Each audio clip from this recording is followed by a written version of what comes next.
Spectrovision Radio. When I was a boy of about 11 or 12, I saved a woman from drowning. It was a cold night in November, and I was lazing in front of the TV long past my bedtime. This lack of parental supervision was a new experience for me. My parents had recently divorced, and my mother had moved out of what had been our family home and into an apartment closer to town. I spent my time between them, and that night was one of the Saturdays my father had me. I realize now he was still recovering from the breakup, and the time spent at what had become his house was time I didn't look forward to. It was characterized by silence and me being left to my own devices while my father, shut away behind the door to his bedroom or study, stewed in his sadness and anger. But some consistency came through my golden retriever, Bernie. Initially, my mother had said he shouldn't be carted back and forth between houses, but I insisted, getting closer to a tantrum every time we had the conversation. She agreed to a trial period and eventually caved once she saw Bernie didn't seem to mind being a dog perpetually in transit. That night, as I binged movies I'd never be allowed to watch at my mother's, Bernie suddenly leapt up off the carpet and scurried over to the front door. He never usually demanded to go out so late, but he cried and cried, desperately scratching away at the front door until I called out to my dad that I was going to walk him. My dad called back with an affirming grunt, either unaware of the hour or not caring I was venturing out alone so late. There was a patch of badly kept grass at the entrance to a small park a few minutes' walk from the house, where I always took Bernie so he could do his business. But when we got there, Bernie began tugging at his leash so forcefully that I toppled into a jog as he dragged me into the park. He pulled me all the way over to the small body of water I called the lake at the time, but now realized was nothing more than a large pond. It took me only a couple of seconds to see why Bernie had such an interest in it. Staring out across the water, cast a poisonous jet black by the night, I saw the body of a woman. She was floating about 15 feet into the pond, face down and unmoving. Bernie began to bark as I found myself entering the icy water and hurriedly swimming my way over to her. When I was no more than a foot away, I snatched at her sweater to pull her closer. Using my arm was like clumsily wielding a heavy club. The cold water had already begun to numb my limbs.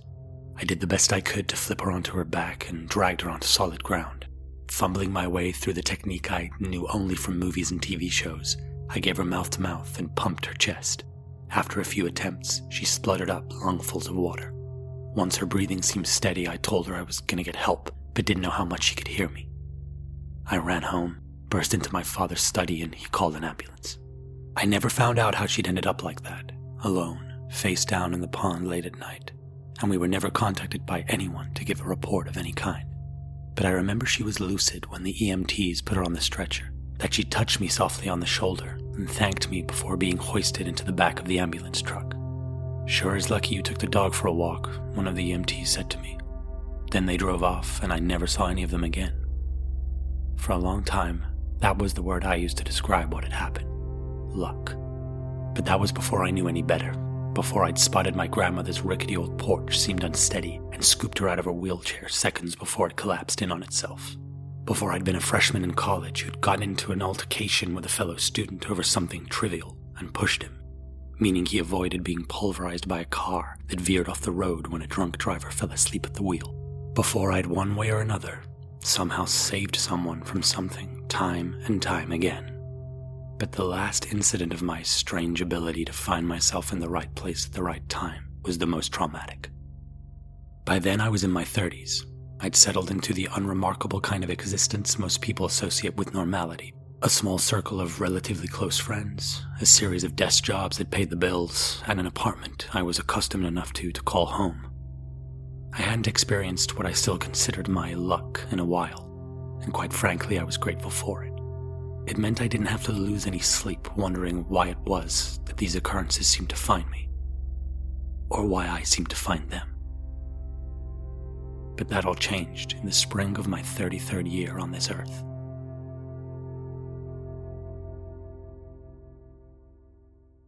Ryan Blake, a friend from my childhood, called me out of the blue. I hadn't seen him since I'd left my hometown aged 18. He told me he'd just purchased a house in a rural area, out towards White Mountain, a couple of hours away, and asked me to come to a housewarming party that Friday night. After a little cajoling, I agreed to make the drive up from the New Hampshire coast in order to visit him and his family at their new secluded mountain home. He told me he'd give me directions and that I should write them down, that people had had problems finding the place when they used GPS maps, some glitch in the programming of their location. I scribbled them down and told him I'd be there. He sounded so pleased, so grateful I'd agreed to come that I realized then and there that I couldn't let him down. That Friday, I intended to leave work, a job at a printer of academic textbooks I'd started only a week earlier, at the usual time of 4:30, with my things having been packed the night before so I could set off immediately, getting me to Ryan at about 6:30 if his estimations were correct. At least, that's what I had intended. A situation at work erupted 15 minutes before I was set to leave. A colleague of mine, whose name I didn't yet know, was quite suddenly overcome by violent convulsions. He dropped to the floor beside me and writhed around uncontrollably, as if 1,000 insects were trying to burrow through his skin all at once. His eyes rolled back into his head and froth began to seep from the corners of his horrifically contorted mouth, which itself uttered only unintelligible, guttural grunts.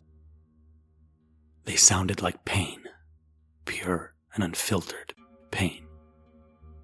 As soon as I could compose myself after the initial shock, I dropped to my knees and put my palm behind his neck to prevent him from continuously smacking his skull against the hard floor.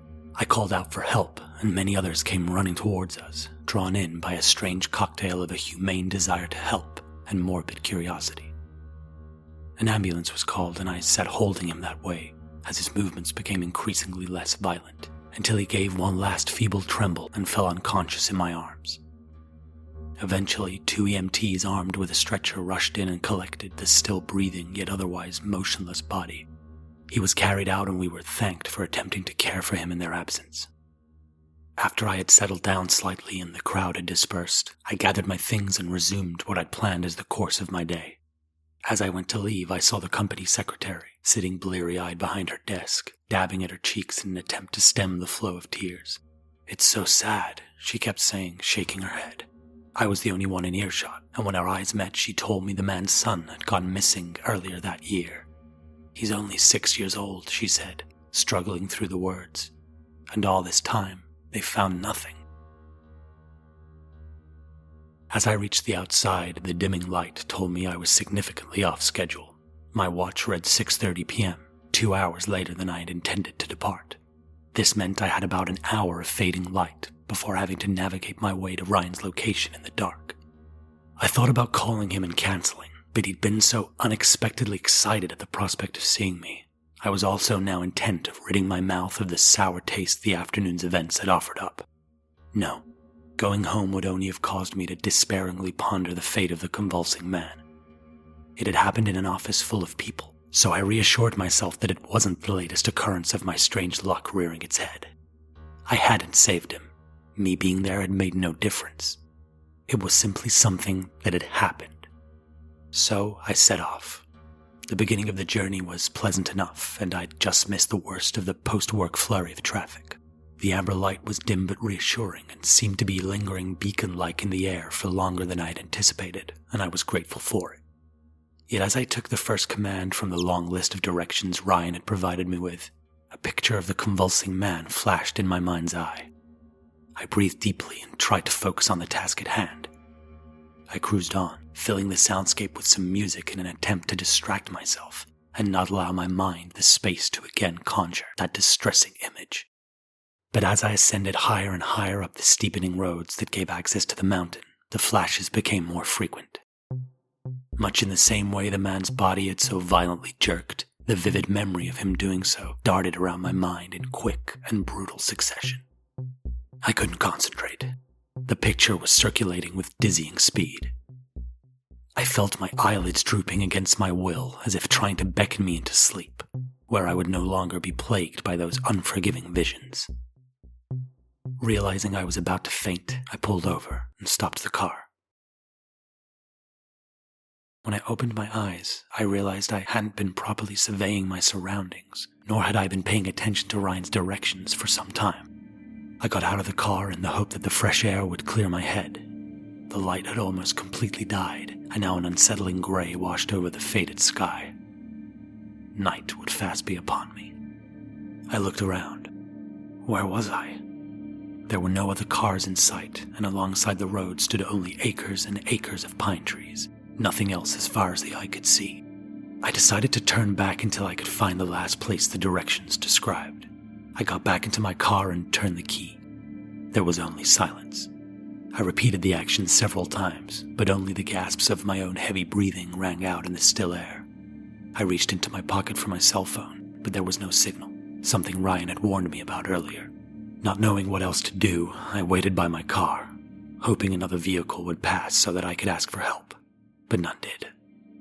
I don't know how long I waited, standing there watching the gray turn to black as I was slowly plunged into an almost complete darkness. Unnerved by the lack of light and the continued isolation, I decided to walk back in the direction I had come from until I found someone. There were no streetlights or houses to emit any guiding glow, so the path in front of me appeared blurry and intimidating. But really, I felt I had no choice. My walk progressively became a jog. I was so eager to get out of what was becoming an absolute viscous dark. I continued on in that way for some time, forcing my body to keep going long after the pain in my side became sharp and insistent. Then, amidst the trees that stretched out forever at the side of the road, I saw a light. It was buried deep in the forest, I could tell that much, but it was something. I ran towards it, penetrating the tree line and into the dense foliage. I scrambled through blindly for a while, catching glimpses of that faint glow between the trees, but it didn't take long for my right foot to give way as it hit uneven ground, sending me toppling to the dirt, my shoulder colliding with the base of a tree as I fell. I let out a short, sharp groan as my breath was forced from my lungs. I was badly winded. But then I heard a second thud, this time softer and of a different quality to that of a body, something lighter and possibly hollow. I got up as quickly as I could and squinted down at the ground in search of whatever had caused the noise. There was something laying on the ground, right next to where I'd fallen. I couldn't make it out perfectly, but its contours gave it the appearance of a small child. I felt sick, hoping with all I had that the darkness was playing tricks on me. I moved a hand down and touched it. Cold, lifeless, but definitely not human. Frantically, I thrust my hand into my pocket and snatched at my cell phone, activating the torch function, needing to understand what I'd stumbled across. My eyes adjusted to the ghostly white light, and I realized I was staring down at what looked like a life-sized doll. Now feeling secure that it was inanimate, I touched it again. I couldn't tell what it was made of. Plastic? No, not plastic. But my assertion that it was hollow had been correct. It was almost weightless, surface pale and smooth, the only deviation a pair of black, marble-like eyes inside its head. My stomach dropped when I spotted something else. The doll had a rope tied around its neck. I looked up and realized it must have been hanging from the tree I'd collided with, and that the impact had caused it to fall. What is this? I thought. Who would do this and why? I propped the doll up against the tree so it was sitting in an upright position, and gave myself a second to calm down before taking a deep breath and resuming my journey towards the light I'd spotted deep in the forest. As I got closer, the shape of what was emitting that beckoning source became clearer. It was a small, wooden cabin. I quickened my pace. Surely lights meant someone was home, someone who could help. As I reached the small clearing which acted as a run-up to the cabin, allowing the moon to cast my surroundings in a bluish hue, something stopped me in my tracks. Tiny reflections of light flickered in the trees. Every few seconds I saw them, a shine of some kind bouncing towards me for a moment, before again vanishing into nothingness. Edging my way further into the clearing, I realized what was causing this phenomenon. Dozens of dolls hung in the air, floating beneath the leaves, swaying slightly. They were all tied with a rope around the neck and had been draped from the branches. The shine was the moonlight bouncing off their black, marble-like eyes. Every muscle in my body clenched at the sight of that bizarre spectacle. But there was something else. From my position, I could see that on the small porch immediately to the right of the front door to the cabin was a table. On top of it lay another of the dolls. But this one moved. Only slightly, no more than a brief shudder, but unmistakable.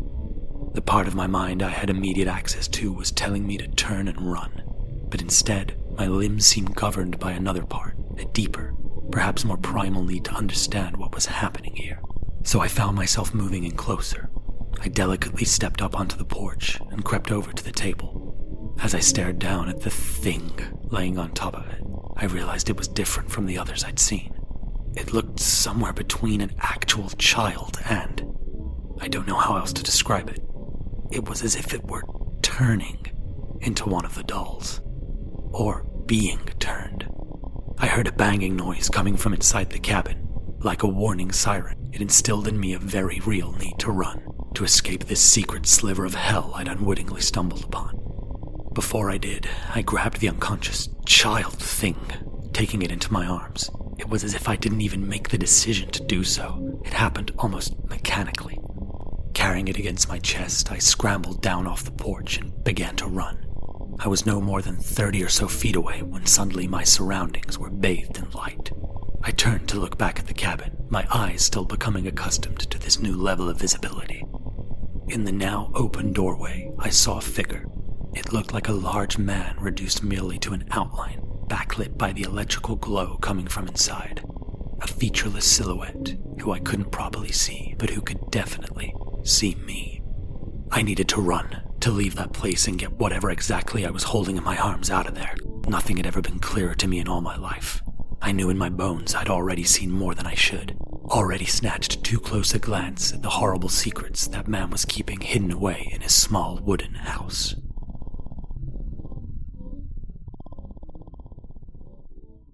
The hours immediately after that are a blur to me.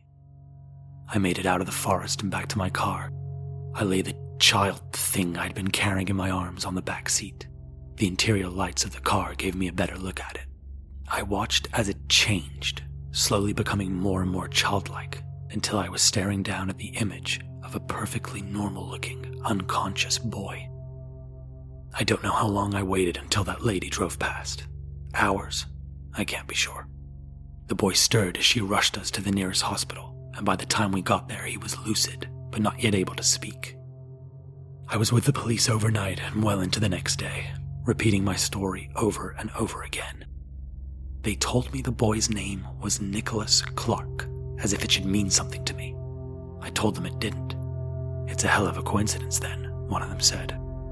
I asked him what he meant, and he told me that Nicholas Clark was the son of a man who worked in the same office I did, Thomas Clark. That somehow I'd solved the mystery of his son's disappearance and brought him back in one piece without even trying. Thomas Clark. The man who'd convulsed at the office just before I'd headed out. I went completely silent. I'd been too frenzied, too overtaken by intoxicating levels of adrenaline to stop and realize. But there it was. My luck. The police located the cabin and raided it.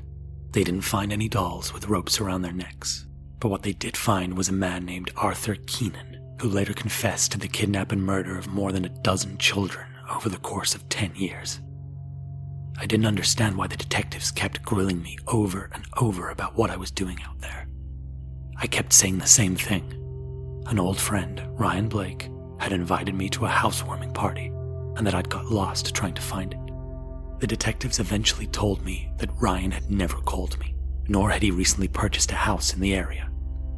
They told me Ryan even had trouble remembering who I was when they gave him my name. They told me they believed I was in shock, so traumatized by the events that I'd misremembered, that I'd somehow distorted the very real nightmare I'd walked into, and they recommended I seek therapy. Once I was finally back home, so exhausted I could barely keep my head up, I got a call from a withheld number. Hello? Hello? Please, I will answer only one question.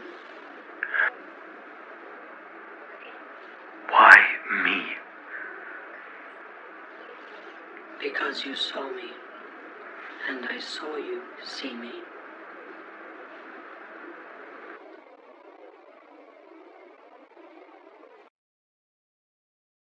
With that, the phone went dead. But as soon as that voice spoke those words, I connected the dots back to the first time I'd experienced my strange luck, when I'd saved a woman from drowning in the park behind our old house back when I was a child.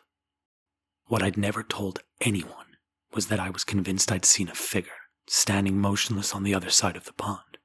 A figure that had stood still and simply watched, despite me calling for them to help me, as I plunged into the icy water and dragged the woman out.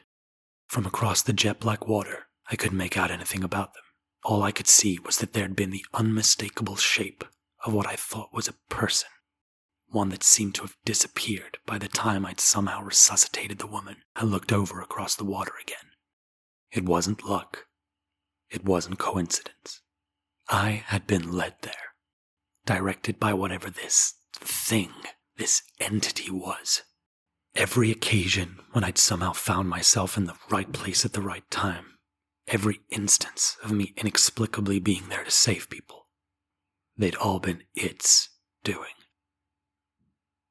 Because you saw me, and I saw you see me. You might think this would have filled me with a divine sense of purpose, but I felt like a puppet who, after a lifetime of believing it was a real man, had just noticed its strings. So to all the press and media who have knocked on my door, posted letters and sent emails, that is why I no longer leave my home, why I've shut myself away from the world and have decided to live out the rest of my days in isolation. Because, even though the entity has only had me do good, the knowledge that other forces with unknowable motivations are what really govern my actions is something no one, no person, should ever have to endure. Please, do not try to contact me again.